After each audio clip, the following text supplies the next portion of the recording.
12ই ফেব্রুয়ারি বাংলাদেশের ইতিহাসে একটি অত্যন্ত গুরুত্বপূর্ণ দিন। 12ই ফেব্রুয়ারির পর নির্ধারিত হবে আগামীর বাংলাদেশ কিভাবে পরিচালিত হবে।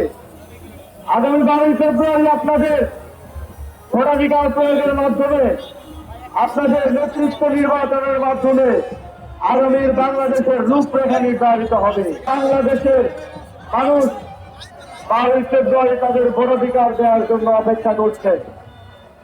তারা আমাদের দিকে তো তাকিয়ে আছে। তারা বিগত 3টি নির্বাচনে যেভাবে তাদেরকে কেন্দ্র থেকে ফিরে আসতে হয়েছে, সেভাবে তারা গিয়ে দেখেছে যে তাদের ভোট অন্য কেউ দিয়ে দিয়েছে। এভাবে তারা কেন্দ্রে গিয়ে দেখেছে যে কেন্দ্রের মারামারি, হানাহানি, দখলের মাধ্যমে তাদের ভোটাধিকার হরণ করা হয়েছে। সেটা তারা দেখতে চায় না।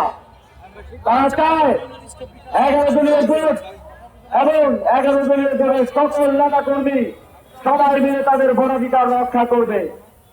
আপনারা কি বাংলাদেশের জনগণের ভোটাধিকার রক্ষা করতে করছেন?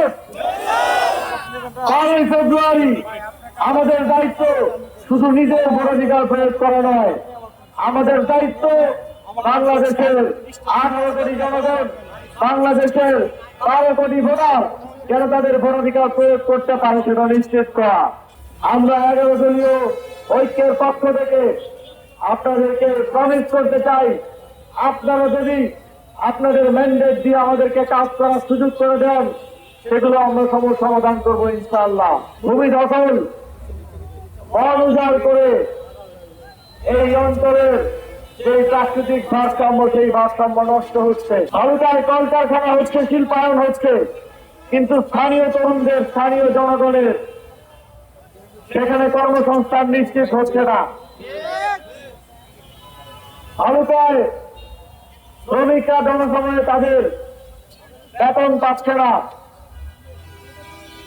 আমরা দেখেছি এখানে পরিবেশ দূষণ, বনভূমি উজাড় এবং চাষের জমি নষ্ট হচ্ছে, কিন্তু তার বিপরীতে ভারতের জনগণের যে কর্মসংস্থান পাওয়ার কথা সেটা তারা বুঝতে পারছেন না।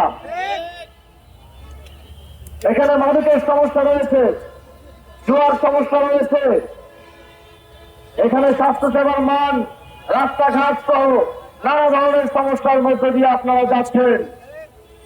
এখানে শিল্পায়ন শুধুমাত্র ধনীদেরকে আরো ধনী করার জন্য কাজে লাগছে, কিন্তু আমার মেহনতি মানুষ, আমার গরিব মানুষ, আমার বেকার ভাই বেকারি রয়ে যাচ্ছেন।